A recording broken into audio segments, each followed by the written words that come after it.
Hello all welcome back to my mini vlog. Summer ಅಂದರೆ Sagar is a must. So ಸಾಗರಲ್ಲಿ ಪಾವ್ ಭಾಜಿ ತಿನ್ಕೊಂಡು ಆಮೇಲೆ mango milk shake ಕುಡಿಯೋಣ ಅಂತ ಹೋದ್ವಿ. ದೂರದಲ್ಲಿ ಸಿಗ್ನಲ್ ಹತ್ರ ನೋಡಿದ ತಕ್ಷಣ ಅಯ್ಯೋ ಏನಪ್ಪ ಹೆಂಗಪ್ಪ ಹೋಗೋದು ಅಂತ ಗಾಬರಿ ಆಯಿತು. ನೋಡಿದ್ರೆ ಚಿಕ್ಕದಾಗಲ್ಲ ಒಂದು ಸ್ವಲ್ಪ ಸ್ಪೇಸ್ ಬಿಟ್ಟಿದ್ರು. ಸೊ ಹೋಗಿ ಒಳ್ಳೆಯದಾಗಿ ಶೇಕ್ ಕುಡ್ಕೊಂಡು ಪಾವ್ ಭಾಜಿ ತಿನ್ಕೊಂಡು ಮನೆಗೆ ಬಂದೆ. ಇವಳು ರೋಡಲ್ಲಿ ಆಟಾಡ್ತಾ ಇದ್ದಾಳೆ. ಒಂದು ಕಾಲಲ್ಲಿ ಚಪ್ಪಲಿ ಇದೆ, ಒಂದು ಕಾಲಲ್ಲಿ ಚಪ್ಪಲಿ ಇಲ್ಲ. ಆಲ್ ಲೆವೆಲ್ ಆಡೋಕ್ಕೆ ನಿಂತಿದ್ದಾಳೆ ಇವಾಗ. ಇಷ್ಟು ದಿನ ರೋಡ್ಗೆ ಹೋಗ್ತಾ ಇರಲಿಲ್ಲ, ಇವಾಗ ರೋಡಿಗೆ ಹೋಗೋಕ್ಕೆ ಸ್ಟಾರ್ಟ್ ಮಾಡಿದ್ದಾಳೆ.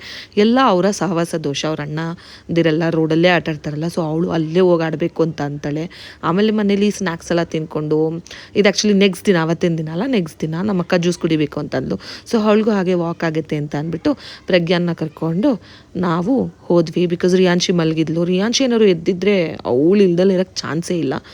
ಹಾಗೆ ಗೋಬಿ ತೊಗೊಂಡು ಜ್ಯೂಸ್ ಕುಡ್ಕೊಂಡು ನಮ್ಮ ಕಬೀರ್ ಶಾಪ್ ಅಂತ ಇದೆ, ಅಲ್ಲಿಗೆ ಹೋಗಿದ್ವಿ. ಅಲ್ಲಿ ನೋಡಿದ್ರೆ ನಮ್ಮ ಅಕ್ಕ ಅಕ್ಕಿ ತಿಂತಾ ಇದ್ದಾಳೆ. ಅವಳಿಗೆ ಅದೇ ಕ್ರೇವಿಂಗ್ಸ್ ಅಂತೆ,